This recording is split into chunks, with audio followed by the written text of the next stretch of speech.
and co-founder of DLA Ignite, and we're going to talk about the must-have skills to be in business. And I've got Tracy here to talk about those things. And Tracy, I'm going to ask you about where people can find you, but I must admit, before I actually sat down and thought, what are the most skills? And I wrote, and it's exactly the same as your list. Wow. Okay, So, that's so cool. where can people find you? So you can find me, well, everywhere we're streaming today, but you can really find me on at my website, which is tracywattscirino.com. Right. Okay. So Yeah. you've got the .com. Yeah. I own it, right? I own the name. And Wow. Cirino is a really simple name to spell. So just so it's Cirino. Yeah, as on the screen.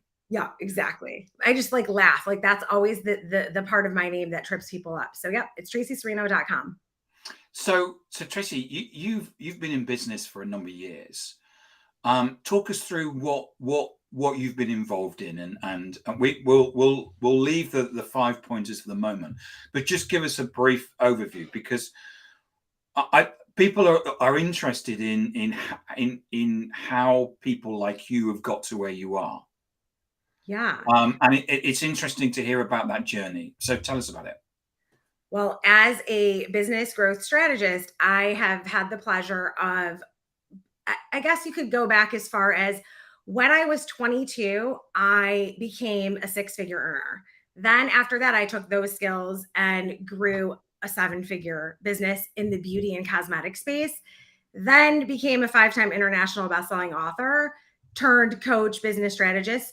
I think my curiosity of why people do what they do and helping people think a different way, which is what is the sort of keys to success. I'm always curious and I'm always asking a lot of questions, which annoyed my parents, but surprisingly has done me really well in business. My partner asks questions all the time, and it's like having a child with you all the time. Why did it? Why is this? And in fact, in the end you go, yeah, why is this and why is that? And Yeah. Well, it's really interesting because I just am naturally curious about why we do what we do. So that leads to our first point, right? The 5 months. So it's like communication. You know, communication leads to so much in business where people maybe walk away from the deal just because they got one no. Well, statistics show you've got to ask 12 times. So there's a disconnect in that piece of communication.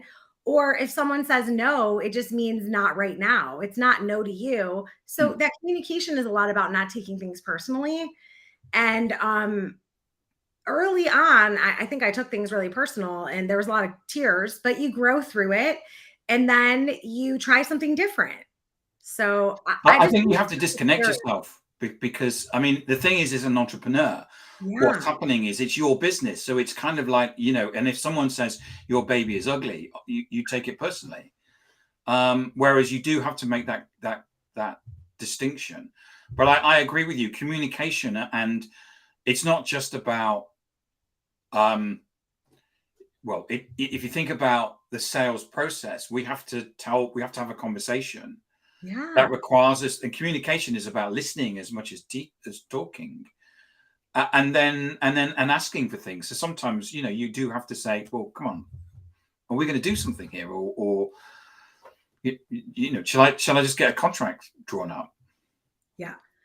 In that in itself for new entrepreneurs and new like that is a point that we have to spend a lot of time on communication because if you don't ask for the sale, how do you know they didn't want it? Hmm.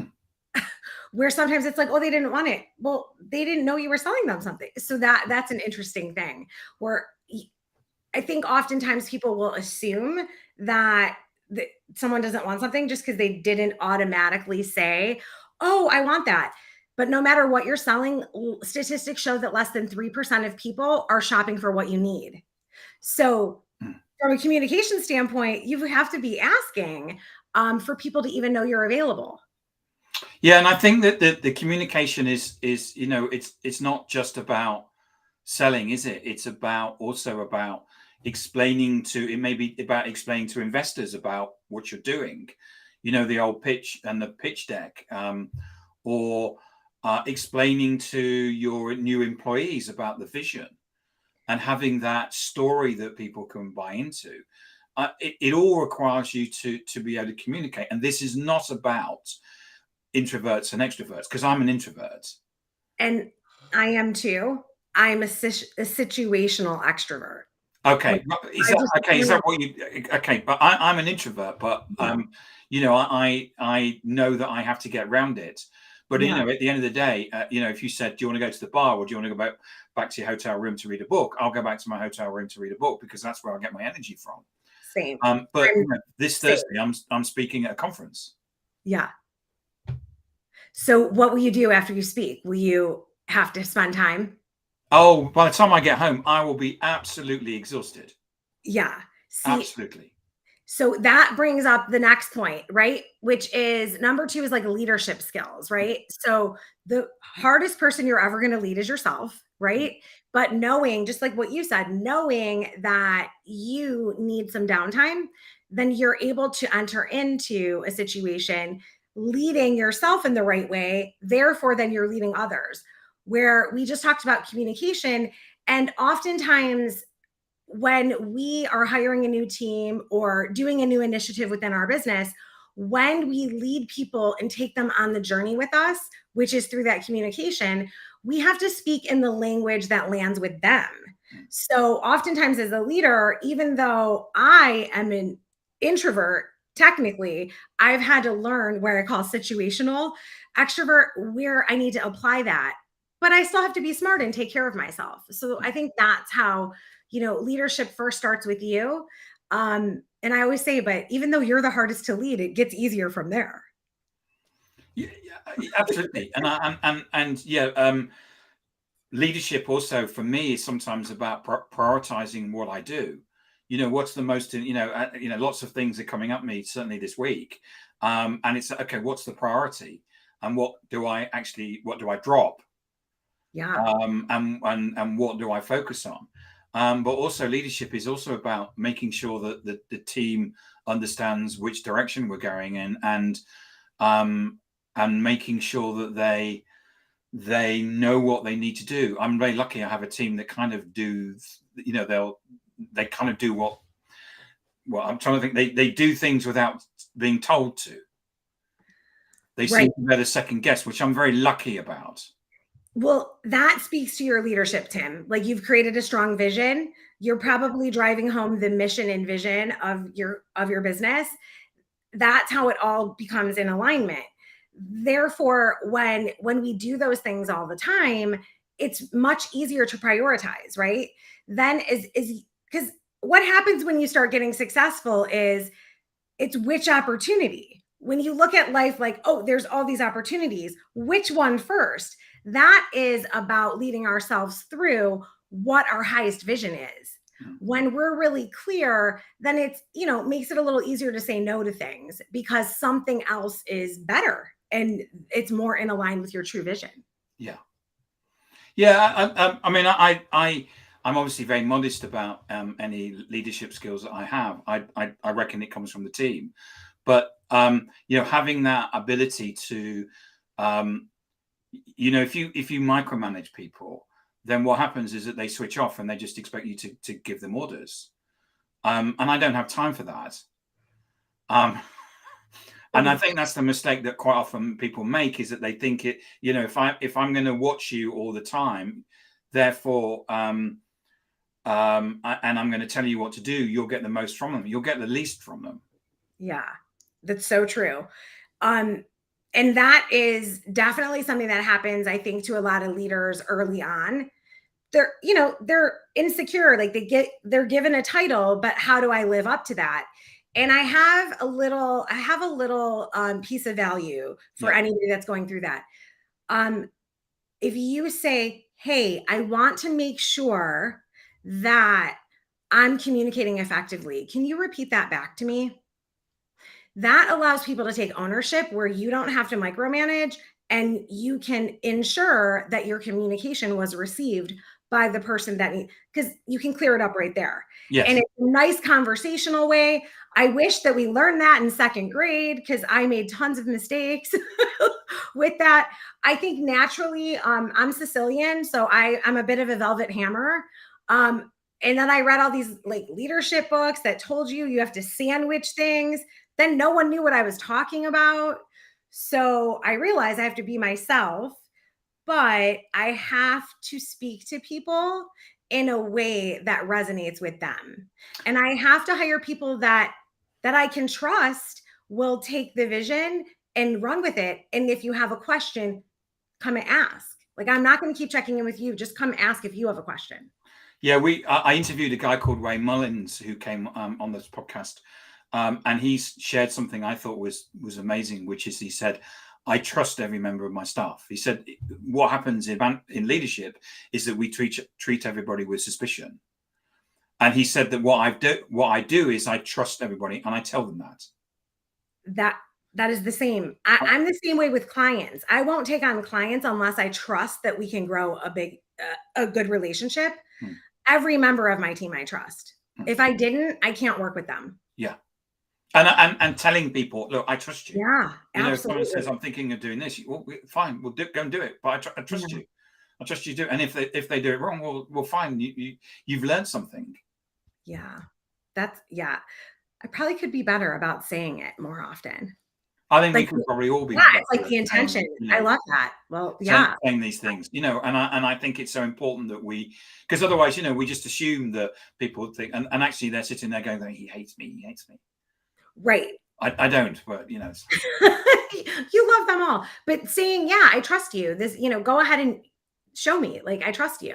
Another thing I do in this case is if somebody comes to me with like, if you have a superstar on your team that has like a big idea, I just because sometimes the creative thinking's all over the place. So to get it in line with strategic thinking, I will often say, that is amazing. Love that idea. As soon as you do X, which is whatever the goal is that they're working on right now, let's talk about that. Hmm. That is how you get, catastrophic growth. Because if you have a superstar, you never want to put the lid on them. Yeah. You want to encourage.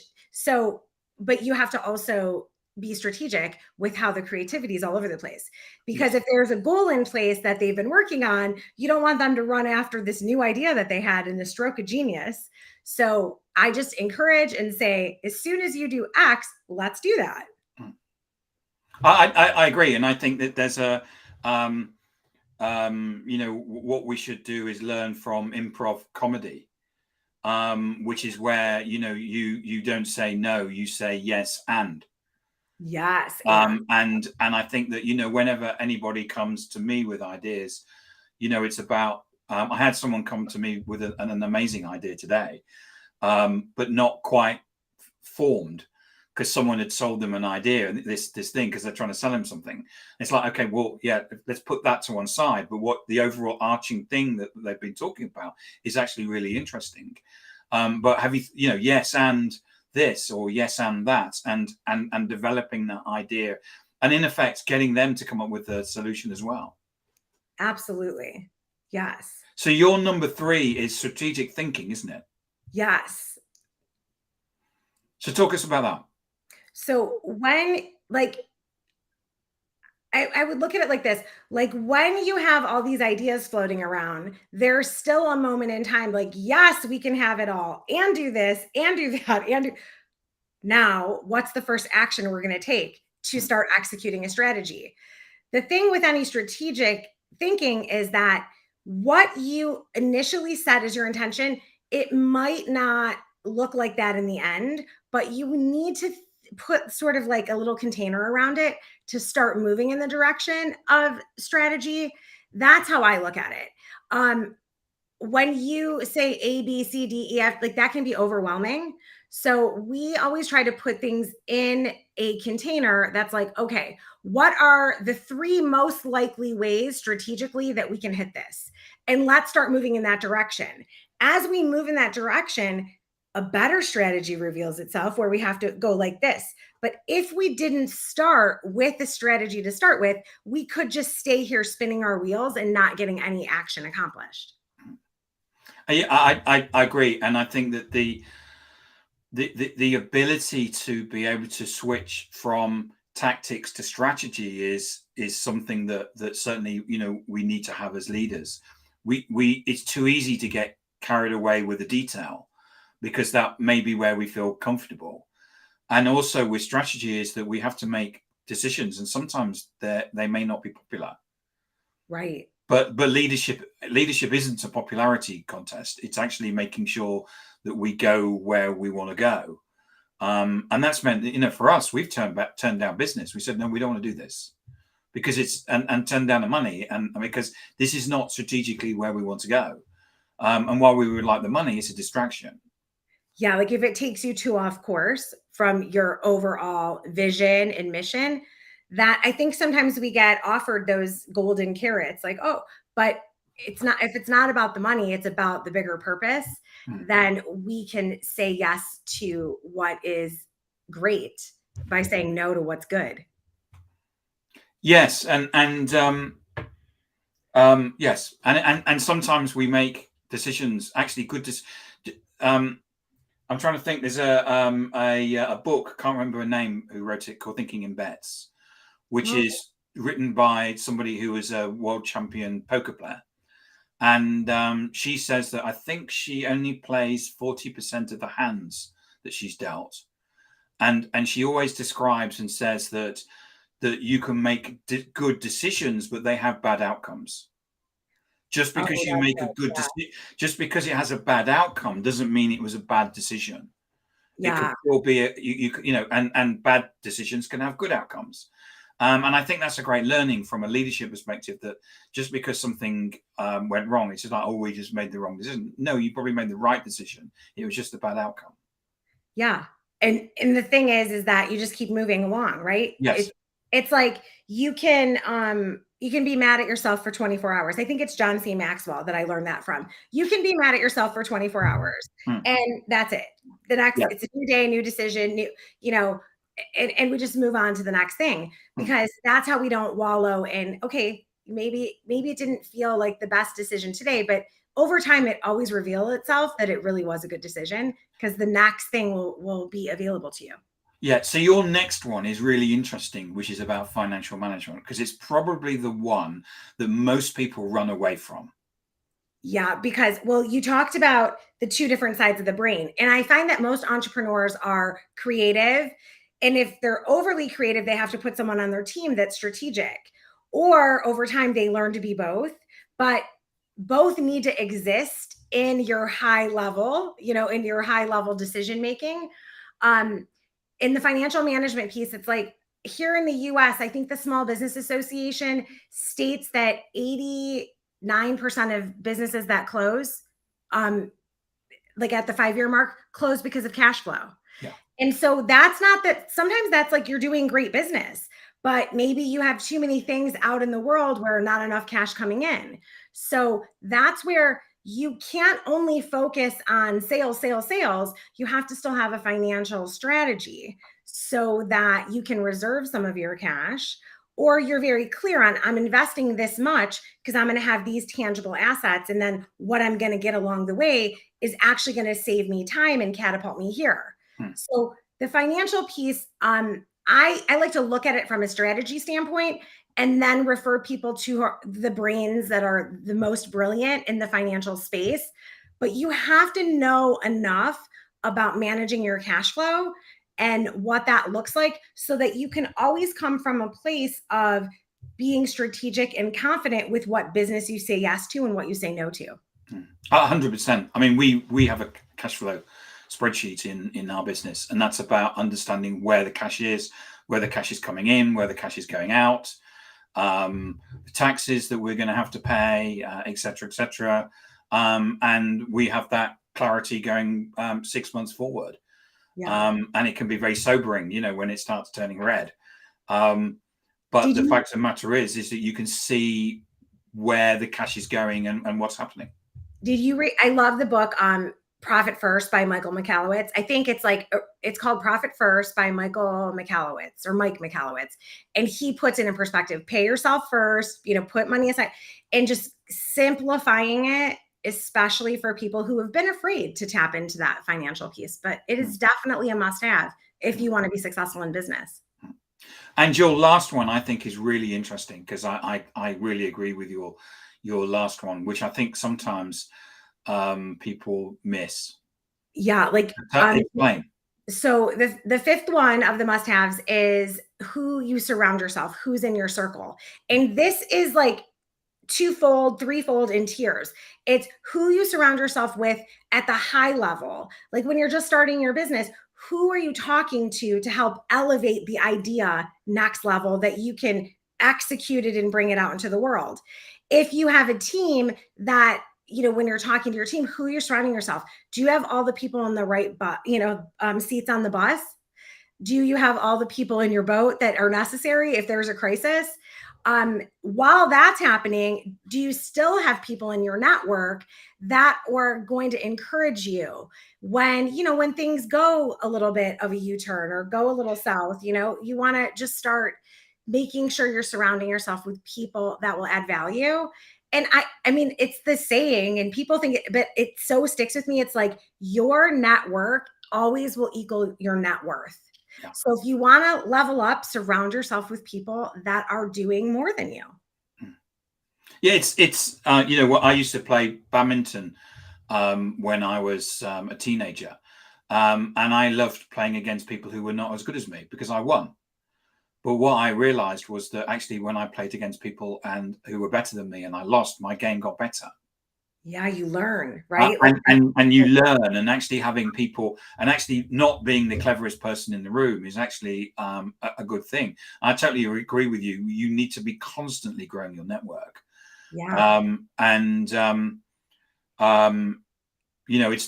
not who you know, or it's not what you know. It's who knows what you know. Yeah. Oh, I like that. Yeah. It's my final slide on my presentation on Thursday. So, but yeah, having a network is critical, and the best time to start building one, but if you're watching this, is today. And Tim, I'm so grateful that we're now in each other's network. Look at that. Yeah, Thank you. absolutely. Yeah, and we know each other, and we know what we do, and stuff, and that's good stuff. Yeah, it's so good because I could talk to you about this all day. So it's like one of those things. Like I just get so passionate about helping people achieve the success that they really have been dreaming of in their business. And it's just these 5 things: repeat, rinse, repeat, rinse, repeat. So Tracy, where can people find you? So I'm on LinkedIn. You and I should hang out more there. And you can also find me on my website, tracywattscirino.com. Brilliant. Thank you so much for coming on. And I think there's 5 key things that we should all know about from a business perspective, and constantly learning about as well, because we can never stand still, can we? No, absolutely not. Tracy, thank you so much for coming on and sharing with us. It's been excellent. Well, I appreciate